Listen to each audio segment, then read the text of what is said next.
ঢাকার আকাশে সেদিন গোধূলি ম্লান হয়ে নামছিল এক অদ্ভুত থমথমে নীরবতা। বর্ষার মেঘগুলো রাজধানীর ইট কাঠ পাথরের জঞ্জালের ওপর ভারী হয়ে ঝুলেছিল। ঠিক সেই মুহূর্তেই জাতীয় সংসদের করিডোরগুলো দিয়ে হেঁটে যাচ্ছিলেন একজন।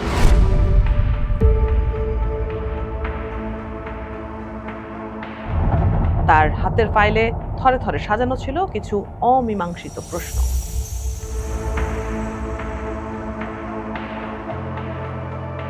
বাইরে তখন ঝুম বৃষ্টি নামার তীব্র প্রস্তুতি চলছে। বাতাসে স্যাঁতস্যাঁতে একটা গন্ধ, যেন বহু পুরনো কোনো নথিপত্র রোদে শুকাতে দেওয়ার পর যেমন গন্ধ ভাসে, ঠিক তেমন।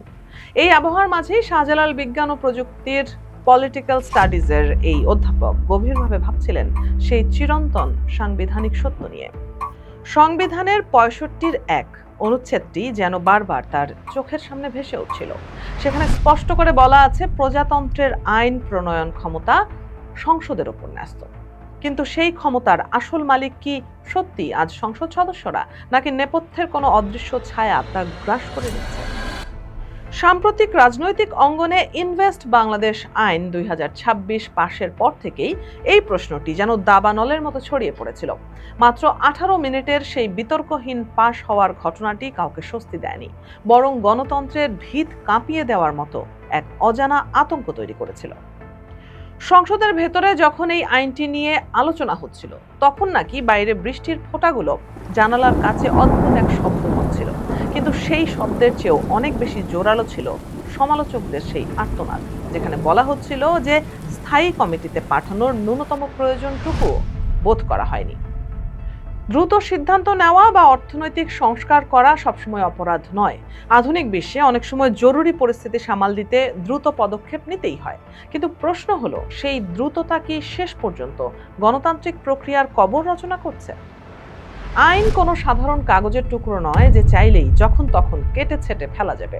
আইন হলো একটা জাতির সামাজিক চুক্তি, যা মানুষের জীবন, অধিকার এবং ভবিষ্যতের গতিপথ নির্ধারণ করে দেয়।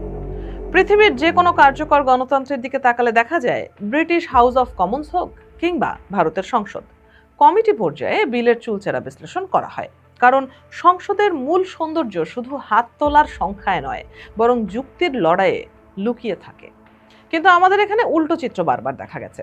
আমলারা যখন টেবিলে বসে নিখুঁত খসড়া তৈরি করেন, তখন তাদের কারিগরি দক্ষতা থাকে বটে, কিন্তু থাকে না সাধারণ মানুষের জীবনের কান্না বা হাসির প্রতি সত্যিকারের আবেগ।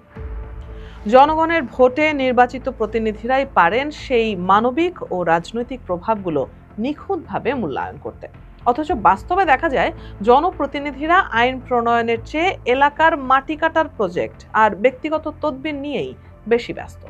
একটি শক্তিশালী সরকার দেশের শাসনভার পরিচালনা করতে পারে ঠিকই, কিন্তু রাষ্ট্রকে চিরস্থায়ী একটা শৃঙ্খলার মধ্যে রাখতে হলে শক্তিশালী সংসদের কোনো বিকল্প নেই।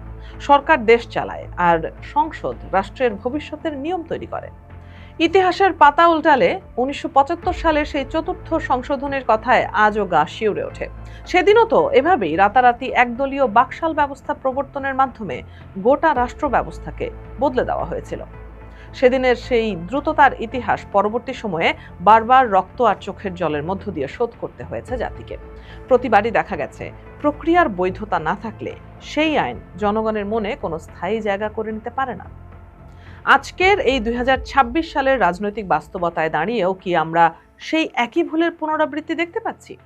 ইনভেস্ট বাংলাদেশ আইন কি সত্যি দেশের অর্থনীতির চাকা ঘোরাবে, নাকি এটি আমলাতান্ত্রিক নাগপাশের আরও একটি নতুন ফাঁদ?